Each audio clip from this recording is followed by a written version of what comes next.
I gave my paper this probably grandiose title, and then it became the title of the panel. So here we are, and you'll see it is maybe facetious because collective bargaining is not new, and I don't know what I'm going to talk about is some of it. I will argue is definitely new, and some of it may or may not be new, and you all can see what you think, what's new, what's old.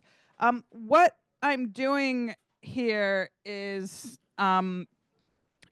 putting together a series of trends that uh, I I think anyone who thinks a lot about collective bargaining, and I'll tell you how much I've been thinking about collective bargaining, has probably noticed and trying to take some first very, very timid steps at understanding how they work together and what they mean. But it's a bit embryonic. I don't think it's well theorized, and I'll come back and say later.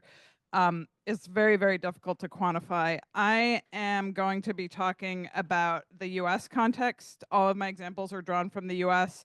I do think these trends that I'm going to talk about, and I'm just going to go through a series of trends, are evident in other national contexts. I've written about diffusion in totally other ways, and I do think they're very clearly diffusing through sort of knowable networks, but I'm not going to be talking about UK, Canada, Western Europe, but you all might see how these trends are playing out there.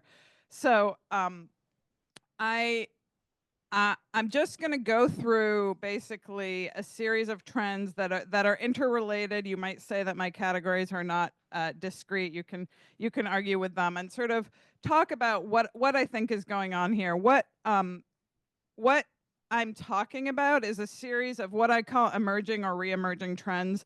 They're not all new. In actual collective bargaining, I think those of us in industrial relations, labor studies, employment relations, whatever you call it, some of those of you in countries where labor relations and employment relations come under the management field, all of that. I think for a long time, not there hasn't been a ton of work about actual bargaining. So what goes on in the collective bargaining process, and I have become completely addled by it, such that this might seem like something that is sort of it's not exactly stream of consciousness, but I don't know if it's crystallized. I certainly don't have like a beautiful model or a beautiful theoretical argument yet. Maybe I will at the end of this panel, having heard from the other presentations. Just to give you a little personal context, I've been teaching collective bargaining for about 20 years at this point. So, and I love teaching it. I love talking about it. One of the things I love with undergraduates is almost every undergraduate comes into a collective bargaining class barely knowing what those two words mean together. So it's a lot of fun to sort of take students who don't really know what it is and why they're there and really talk about it and get them really big picture and in the weeds. And then I've also been bargaining, and I chaired bargaining for our union at Rutgers of faculty and grad workers and postdocs I was going to say in 2023, but for about a year or more, ending in 2023. And so there have been times when I was sort of around the clock at the bargaining table, and the only time I wasn't at a bargaining table was when I would leave to go teach my collective bargaining class that Janice's son was in. So you can buy her a drink and ask her what it was really what she was hearing. But so the trends that I'm sort of talking about are moves towards making the bargaining process more transparent, more democratic, and in many ways more militant. And I would say the militancy is probably the re-emerging, the democratic sort of re-emerging, although in different ways from different directions. And I think the transparency is for the most part a newer trend, but those of you who do more historical work or are historians can certainly push back on that. So I'm going to just go through a series of trends that I see. These are I would say generally sort of having outsized impact. These are all, I would say, minority trends. Most bargaining, if you talk to unions that, if you go to an international, well, the U.S. calls international, right, unions, national unions in the U.S., and their locals are, between them, are bargaining hundreds of contracts a year. Mostly it looks like what I would call sort of traditional bargaining. There's a small bargaining committee, often led by either a full-time member of union staff or an outside lawyer, or someone who's sort of functioning that way. They're completely off the shop floor, full-time on union release, and they are running bargaining. There's a small committee. They don't have a lot of communication. There's not a lot of member mobilization. They may or may not even tell members what's in the contract by the time they have to vote on it. Maybe they give them bullet points. Maybe they just say, here it is, vote yes, and you'll get your raise. It's sort of, you can call it closed, you can call it traditional. That's mostly what's going on. So I want to be I think, especially if you talk to young people who are newly organized, there's a lot of excitement about the kind of trends I'm talking about.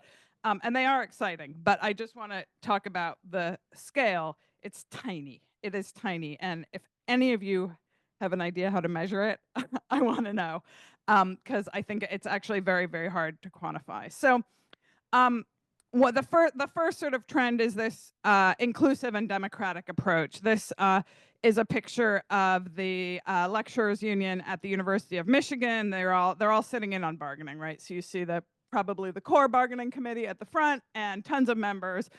They're there to see what bargaining is. I put open bargaining in quotes, and I'm not going to spend a lot of time now on it, but I think it's become very, very close to meaningless in that people just throw it around and mean completely different things. So there are unions that are making this big statement about, we're doing open bargaining, we're streaming it on Zoom, or we're Chicago Teachers Union says they're doing public bargaining. It's open to the public. I think it's on like public access television, or it's on the internet. And what that actually means is there are these sessions that are essentially, I would say in my more critical moments, press conferences, and the real bargaining is completely in private in subcommittees and small groups and back channels. So, I don't think open bargaining is like a clearly well-defined word used in a single way, but I think the openness is a huge, huge trend. So high participation, expanded bargaining committees, opportunities for members to sit in on real bargaining sessions, to understand what's going on, to vote more actively on proposals that are going back and forth, not just see sort of a final tentative agreement. All of those things are real trends, and they're meaningful. And open bargaining is sort of a real meaningful trend. It's just that term, I think, is like almost unhelpful at this point, because it's just used to mean so many different things. But the attempt at being inclusive and highly democratic, I think that's really significant. A lot of transparency. I think this is really important. You don't need to be able to read this spreadsheet. I will explain it.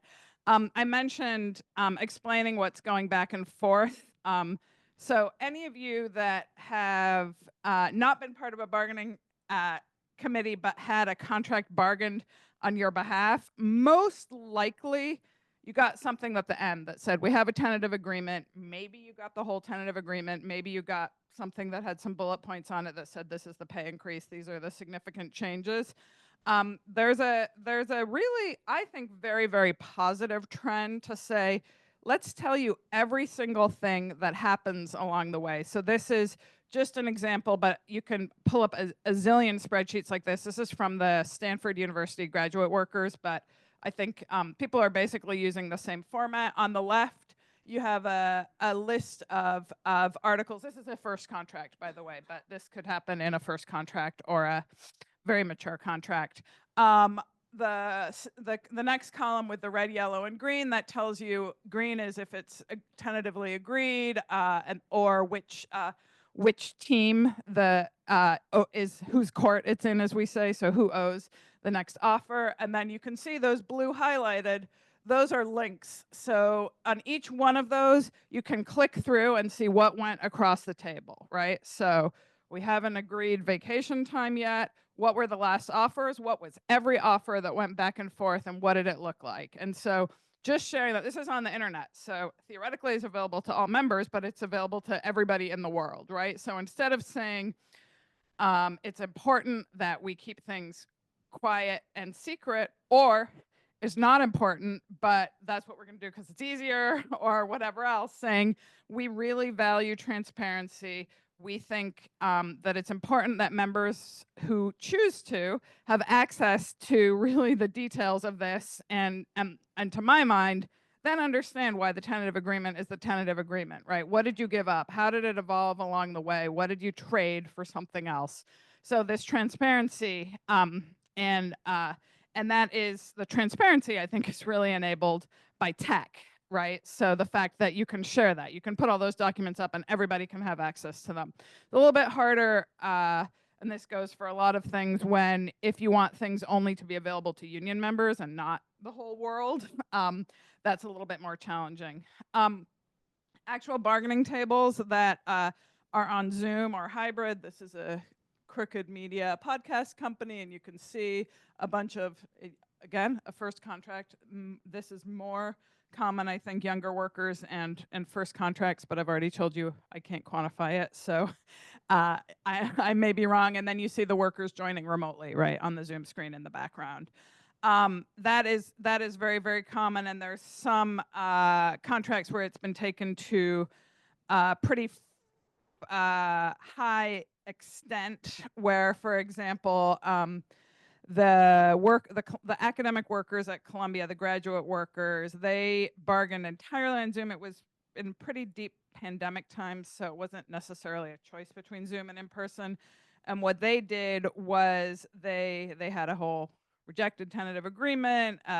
More radical leadership took over, and their approach was that anybody who attended bargaining on Zoom could vote on everything. So they could vote on what proposal went across. So I have a lot of thoughts, which I won't spend a lot of time on that, but sort of a notion of being highly, highly democratic and participatory, because anybody who's present can participate in the caucus and decide what goes back, but actually a priority on those with endless hours to sit on Zoom, and anyone with caregiving responsibilities or second jobs or anything else can't be part of it. And yet it's sort of presented as this is so inclusive and democratic and horizontalist. So you can see different ways that can play out. Very, very militant, right? These trends. So what we see is a lot of strike authorization votes, a lot of real attempts to be strike ready, bolder demands, and the rejecting of tentative agreements. So we just saw Boeing workers yet again, the second time, reject a tentative agreement. Now, depending on what cases you're looking at, some of these TAs are rejected with the support of the union leadership and sometimes not. And when I talk about bold demands, it seems like what's going on in the case of Boeing is that they rejected the latest tentative agreement because the pension wasn't restored, which is, let's say, an extremely bold demand, and that the wages were what they needed them to be. But so we see this, strike readiness, willingness to take action, and a lot of strike authorization votes. Very, very member driven and accountable. Many of this sort of, a lot of these trends, when they're implemented, these newer approaches or re-emerging approaches, come in places where there's either new organizing or there's a contested leadership election. So that's Sean Fain, who won by, Barry will tell me, but 490 something votes and 150,000 member union when they did their first one member, one vote leadership election. And so these leaders are, very aware of the accountability to their membership and want to do things like be more transparent, be more democratic as they move forward. A lot of the kinds of things I'm talking about are implemented in new organizing and first contracts. You'll see them a lot in places like the News Guild, which has something like 120 new bargaining units in the past 8 or 9 years. So a lot of new organizing, that excitement, that move, that the thing you can maybe only do in a first contract, you have that organizing energy. People know how to organize, they know how to be participatory, how to mobilize, and they can bring that to the bargaining table. I have a couple more trends to go. I think I will come in right on time. One thing I think maybe is not always thought about, but moving beyond the legally defined scope of bargaining. So if you go to hear from a lawyer about what's the scope of bargaining, they'll tell you legally there are mandatory subjects of bargaining, permissive subjects, which you may bargain over, and prohibited subjects. And that, and I sort of feel validated because I've always taught bargaining, and I sort of put up a big slide that says there is no scope of bargaining, and I say it doesn't matter what the law says, it matters how much power you have, and can get all kinds of things. But that's really playing out. So this quote from Sean Fain is about something that the employers said they never win, which is essentially bargaining for companies that weren't at the bargaining table. So Altium is a joint venture with LG and General Motors, and General Motors' opening position was, well, obviously that's nothing to do with this General Motors bargaining table. That's separate, and the Koreans will have their say over that. Go take that somewhere else. But when they were on strike, it sharpens the minds, and so they reached agreement on numerous things that were supposedly outside the scope of bargaining. The other thing is beyond the legal bargaining unit boundaries. So this is actually the Rutgers strike. You can see a few people in the room who were on strike. I don't know if they're in the pictures. And the strike in 2023 at Rutgers, we had 6 bargaining units, although 2 were merging, so sort of 5 or 6, depending on how you count. All went on strike together and forced a single bargaining table. So the management wanted everybody to be separate and wanted to fuss over, now we're talking about this contract, now we're talking about that contract, and we just said, no, we're all sitting together. We'll spend an hour talking about the adjunct faculty article, and then we'll talk about a postdoc article, and we'll all be informed and able to talk together. And so pushing bargaining unit boundaries and saying, similar to pushing the bounds of the scope of bargaining, pushing the bounds of a bargaining unit and saying, if you build enough power, you can maybe not obliterate those boundaries, but certainly approach them differently.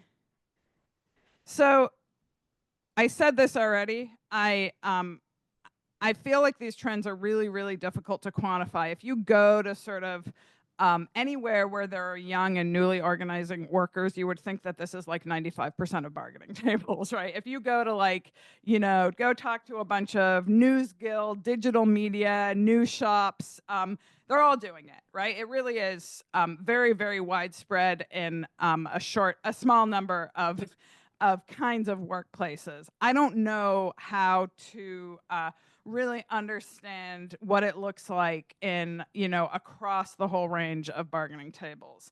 It is diffusing, I think. So I mentioned the News Guild. It's pretty much most of these approaches, not exactly 100% of everything I've described, are used in all these News Guild contracts. The Starbucks workers are using a lot of this. They were stalled for a very, very long time because of the insistence on hybrid bargaining.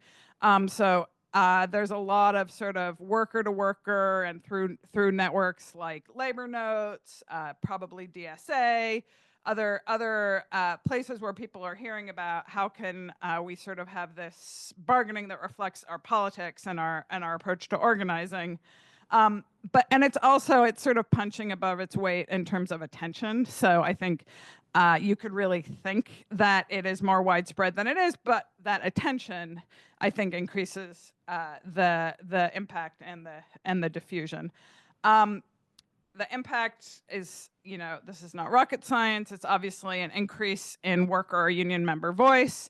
It creates the ability to build power, both for sort of strong internal organizing to win strong contracts, but also new organizing. And to my mind, there's also a piece, and I've been thinking about this, I don't think it's fully crystallized, that this inclusive bargaining and sort of democratic engagement within a union, and then to the extent that that bargaining is sort of, it's not exactly workplace democracy, but it's a taking back of control, is something that I think is sort of lacking in the rest of society, and people get their first experience of a participatory democratic organization often in a union, and that can be part of a broader political education that can then go on to how they see, you know, other areas of society or politics or political parties or all kinds of things. And that's I think I came in right in time, so I'm glad I had that extra 5 minutes. And thank you, and I look forward to any questions.